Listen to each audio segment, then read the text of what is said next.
Hello everybody, welcome back to the channel. Here we are to review week number 12. And we start off with the Packers and Lions, and as you can see, it was a close contest near the end. We start off with Jackson scoring a 1-yard touchdown run, followed by Hanson kicking a 31-yard field goal. Then Myrie gets a 2-yard touchdown run in the third quarter to put the Pack up 14-3. Aaron Rodgers comes in after Brett Favre probably got the wind knocked out of him for a little bit. Hidden scores a 1-yard touchdown pass to Donald Driver to put the game at 21-3. Hanson then kicks a 44-yard field goal to make it 21-6 in favor of Green Bay. Then John Kitna finds Jones for 14 yards out with a successful 2-point conversion with 8.5 minutes left, but they just could not find any other momentum. And they lose the Thanksgiving Day game to Green Bay 21-14. Boy, Detroit losing to Green Bay on Thanksgiving with Aaron Rodgers throwing a touchdown pass. Where have I seen that before? But this was a very, very even game. I think what hurt Detroit the most was third downs, fourth down conversions, and also not getting a touchdown in the red zone. That's what really hurt them. Also, a pick doesn't help either. So, there's that. The Jets and the Cowboys.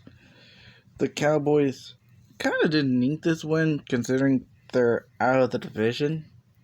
I mean, you can try for a wild card. I mean, why not?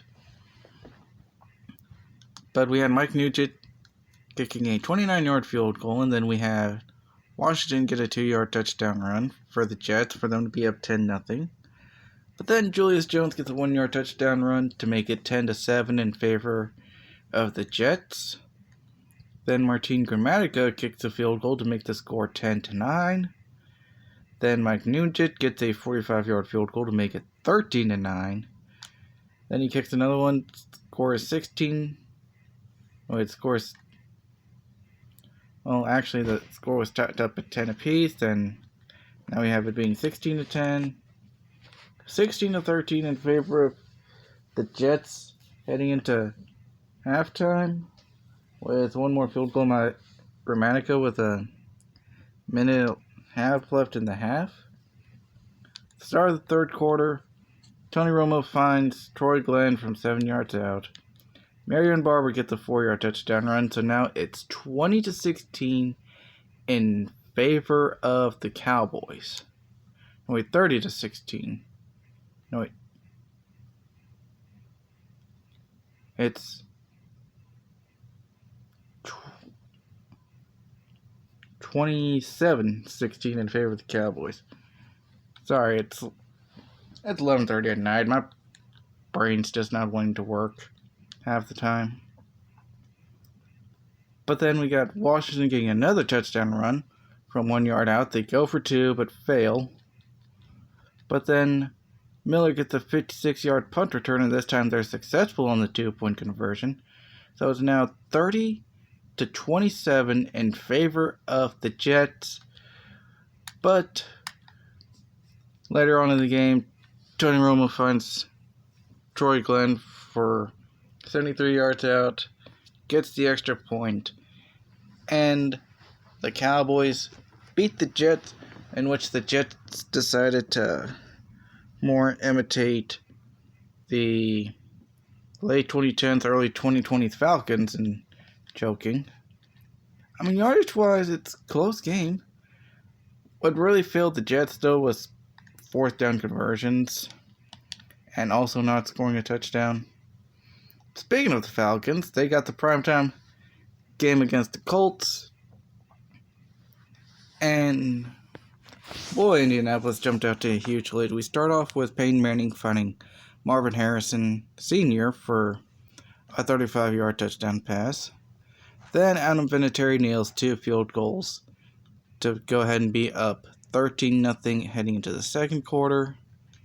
Then Robertson gets a 2-yard touchdown run to make the score now 13-7.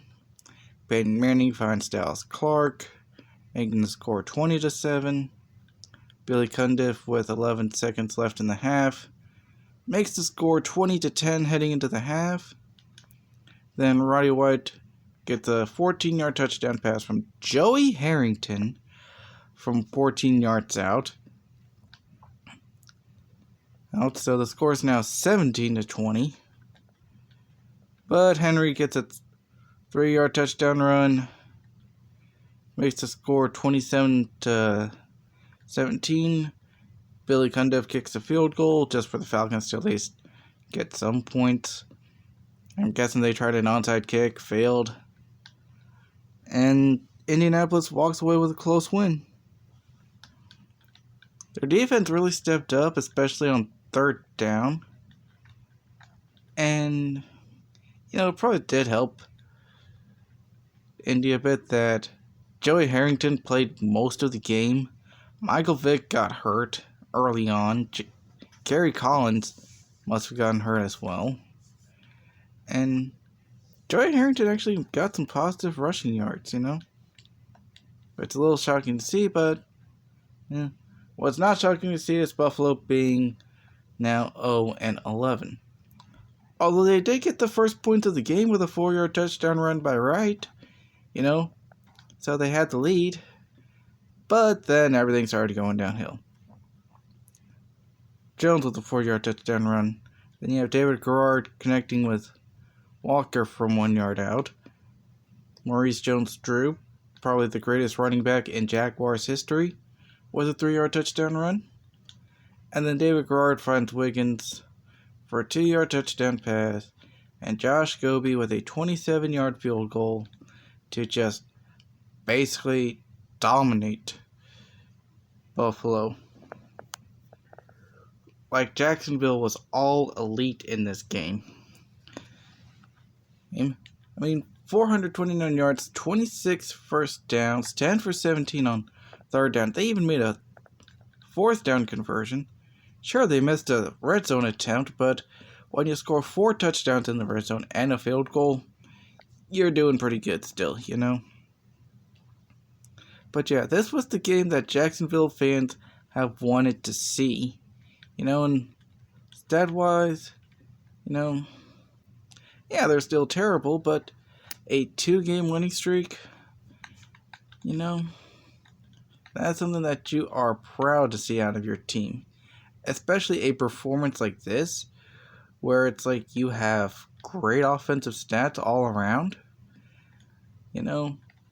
Over 180 yards rushing, 245 yards passing. Like, that is a game that you, as a fan, will savor. And speaking of savoring, I think Denver fans will savor this win after the horrible blowout loss to Tennessee last week. Although this game was a lot closer than maybe they would have liked, I put the credit to Chicago's defense. Jake Elam does kick a 42-yard field goal, but then on the ensuing kickoff, Bradley returns it 91 yards. And Jake Elam kicks another field goal. And the Bears get a 49-yard touchdown pass from Rex Grossman to Varian. So Chicago's up 14-6 heading into the second quarter. Jake Elam does chip away at the lead a little bit, so it's now heading to halftime at 14-9. Travis Henry with a 9-yard touchdown run with a successful 2-point conversion. To make the score now 17-14, I believe. Then Travis Henry with another touchdown run, this time with an extra point. Now it's 24-14. And Jake Elam kicks a 41-yard field goal. Rex Grossman finds Varian for another touchdown with 2 minutes left. But that Chicago defense, allowing those 2 rushing touchdowns, that's what really hurt Chicago in this game. And yardage-wise, it's not all that bad, What really sucked is the fact that Chicago allowed 2 fourth down conversions and a 2-point conversion. And they got completely ran over, 144 yards on the ground on 41 attempts. Like Jesus Christ. Plus they threw 2 picks as well. Texans and Browns, a tank bowl of sorts here, where Houston did its job in tanking, where we had Brown kick a 35-yard field goal, but Jamal Lewis scores a 2-yard touchdown run. Brady Quinn finds Jaravicious for a 1-yard touchdown pass. Then Browns begins the second half like he did the first half with a touchdown with a field goal. Then Phil Dawson kicks a 47-yard field goal. Jamal Lewis with a 2-yard touchdown run. And that's all the scoring in this game, but Cleveland kind of looked a bit competent here. I mean, 4 red zone attempts, 3 touchdowns. Sure, they only had 80 yards rushing, but Brady Quinn getting 241 passing yards, not bad for the Rook. Now, Vikings at Giants, you had Eli Manning finding David Tyree for a 1-yard touchdown pass. Then you had Tim Rattay find McMullen for 31 yards out. Then Ryan Longwell kicks a field goal to put the Vikings in the lead. But then Anthony Wright finds David Tyree for 65 yards. Then Drowns gets a 9-yard touchdown run, and that's all the scoring from New York. But Ryan Longwell gets two 30-yard field goals in the second half. And even though Minnesota outgained the Giants at the Meadowlands, I mean, 3 red zone attempts, 2 field goals. You need to convert those field goals for touchdowns, and you could have had the game right there. And the thing is, 3 picks by Minnesota, too. You know? They forced 5 turnovers. It's just not meant to be for Minnesota, I guess. Saints and Panthers. You had the Saints come into Bank of America Stadium and the 2007 team here did what the 2025 team did. Surprised the Panthers at home with a loss, but at least this team makes a bit more sense having Drew Brees at quarterback instead of Tyler Shaw. Alright. But anyways, Amari gets a 45-yard field goal, then Casey gets a 32-yard field goal. Then, third quarter, Drew Brees finds Henderson from 43 yards out, and that was all the scoring, which is crazy to see, and neither team converted in the red zone, but hurt the Panthers 0 for 4 on 4th down. That's what really hurt them, 0 for 4 on 4th down. You gotta at least, if you're gonna convert that many, at least you gotta try to get 1. Now we have the Chiefs and the Raiders here. Not a good game for the Raiders, but Medlock with a 40-yard field goal. Then Damon hits Kennison for a 16-yard field goal. Then Sebastian Janikowski kicks a field goal to end the half. Damon finds Tony Gonzalez for a 6-yard run. 6-yard pass, I mean. Larry Johnson gets a 2-yard touchdown run in the 4th quarter, and yeah, the Chiefs just basically ran over the Raiders. You know? That's just basically it. Seahawks and Rams in a very close game. You had Seneca Wallace find Marcus Pollard from 8 yards out. Matt Hasselbeck apparently got taken out early in this game. Mark Bolger finds Steven Jackson for 2 yards out. But Brown kicks a 22-yard field goal. And Wallace finds Branch from 1 yard out. Mark Bolger then finds Hall from 3 yards out to make the score 14-17. But Matt Hasselbeck comes in, kind of puts the dagger in for Seattle. But it was early in the 4th quarter. It was 24-14. Steven Jackson gets a touchdown run a few minutes later. But that Seattle defense stepped up and did its job.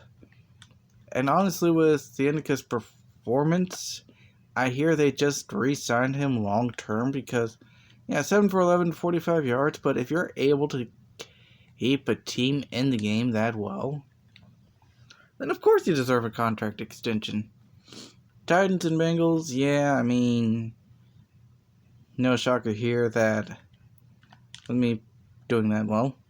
What is shocking is the shutout here with the Redskins and the Bucks.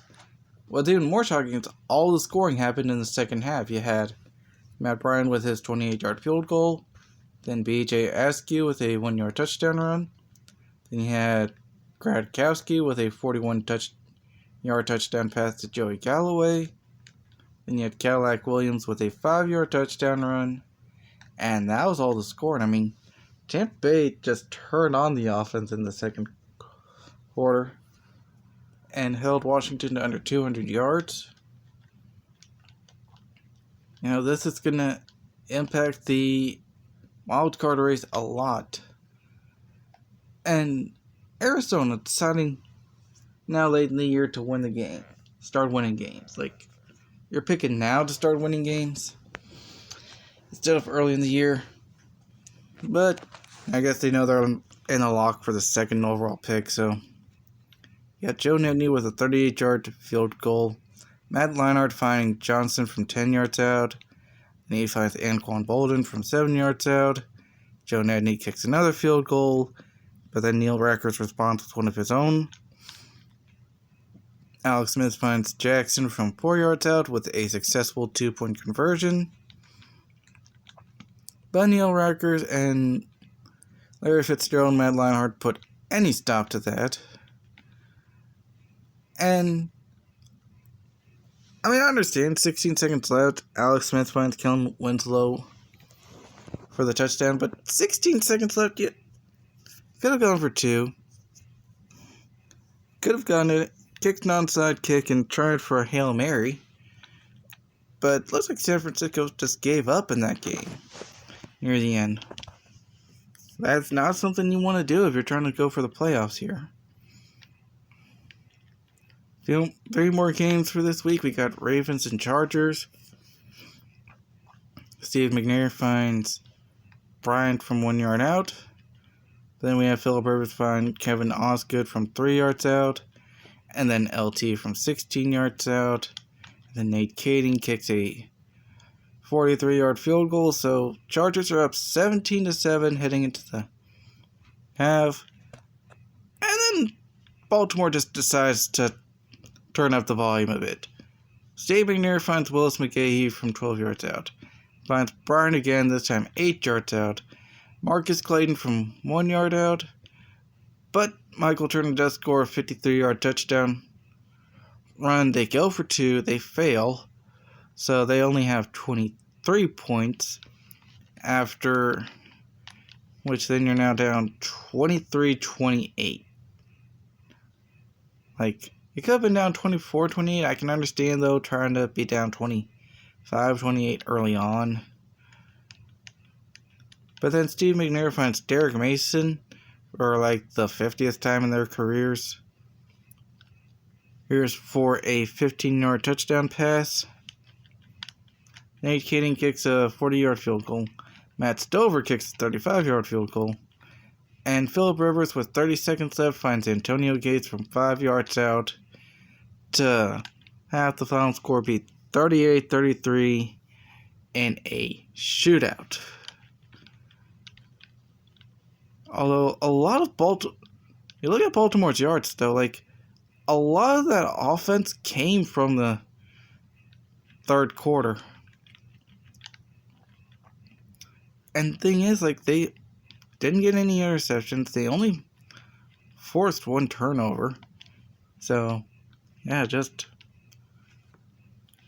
a big old splurge of attacking by Baltimore, you know? Eagles and Patriots in a very close game that was suitable for Sunday Night Football. You got Griffith with a 1-yard touchdown run. Then you had Heath Evans with a 1-yard touchdown run. Starting off with the 2 fullbacks getting touchdown runs. That's something you'd love to see. Then Holcomb gets a touchdown pass to Brown from 28 yards out. Then you have Steven Gostkowski with a 44-yard field goal.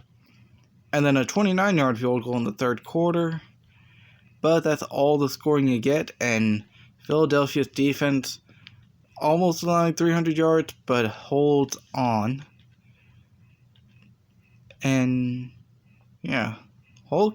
Kelly Holcomb coming in for Donovan McNabb. Able to outduel Tom Brady. Well, gee, an Eagles backup quarterback outdueling Tom Brady. Where have we seen that before? But anyways, Steelers and Dolphins, last game of the week, was another shootout.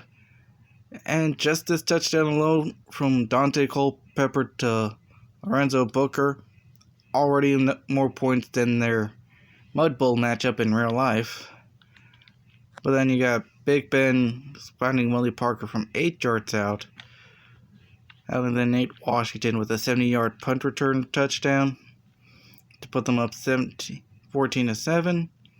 Dante Culpepper finds Chris Chambers from 29 yards out, tied up at 24. Big Ben finds Nate Washington from 38 yards out, but then Culpepper finds Booker, the other Booker on Miami, from 28 yards out. I think Marcus Booker. So it's still tied up at 21.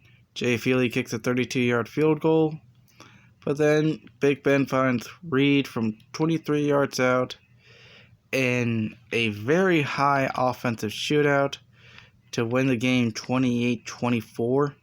Miami's 0-for-3 on third downs really killed them in that game. But that is it for a fun and exciting Week 12, and I will see you all next time.